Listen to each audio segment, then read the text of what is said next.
అంటే మనకి దర్శకులు ఎవరు లేరు.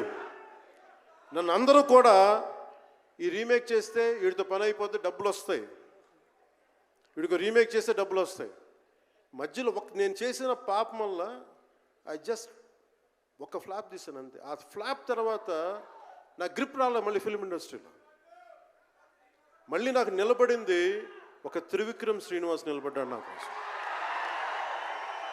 ఆయన ఎవరో కూడా తెలియదు నాకు. ఎవరన్నా సక్సెస్లో వెతుక్కొని వస్తారు, అపజయాల్లో వెతుక్కొని వచ్చిన నా మిత్రుడు ఆత్మ బంధువు త్రివిక్రమ్ శ్రీనివాస్ వచ్చి అప్పుడు జలసా తీశారు. కష్టాల్లో ఉన్నప్పుడు లేదు, అడ్వర్సిటీ రివీల్స్ ట్రూ క్యారెక్టర్ అంటారు. కష్టాల్లో ఉన్నవాడే వచ్చినప్పుడు స్నేహితుడు. అలాంటి స్నేహితుడు నాకు భగవంతుడు త్రివిక్రమ్ శ్రీనివాస్ ద్వారా వచ్చాడు. అలాగే ఎందుకు రీమేక్స్ చేశాను మీకు ఉంటుంది కదా.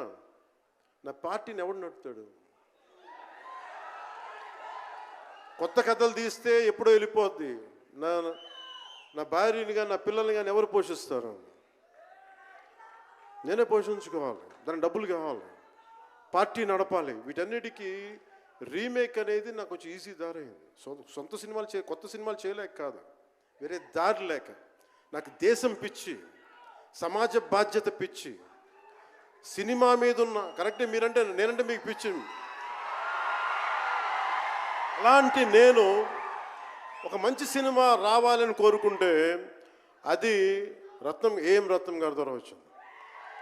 కోరుకున్నాడు ఆయన, నీతోటి ఒక బలమైన సినిమా తీయాలని.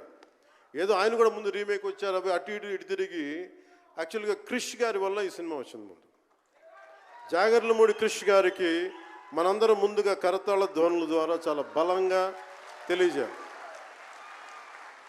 ఆయన ఒరిజినల్ ఫౌండేషనల్ వర్క్ మీద ఇది ముందు. వ్యక్తిగత కారణాలు, కొన్ని ప్రొఫెషనల్ రీజన్స్ వల్ల మధ్యలో ఆయన వెళ్ళిపోవాల్సి వచ్చింది. ఈ సినిమాకి 2 కరోనా ఇది వచ్చినాయి, 2 కరోనా వేవ్స్ కొట్టినాయి.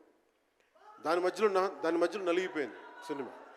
అలాంటి సమయంలో ఒక ఆస్కర్ విన్నర్ ఎక్కడో మనం ఆంధ్రప్రదేశ్లో చిన్న బడ్జెట్లో సినిమా తీస్తే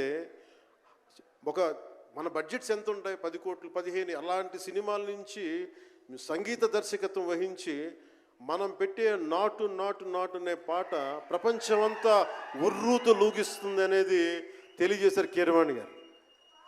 అలాంటి కీరవాణి గారు నేను ఈ సినిమాని ఎన్నిసార్లు చేసే పరిస్థితుల్లో నిజంగా ప్రతిసారి నాకు నిరుత్సాహం ఉండేది.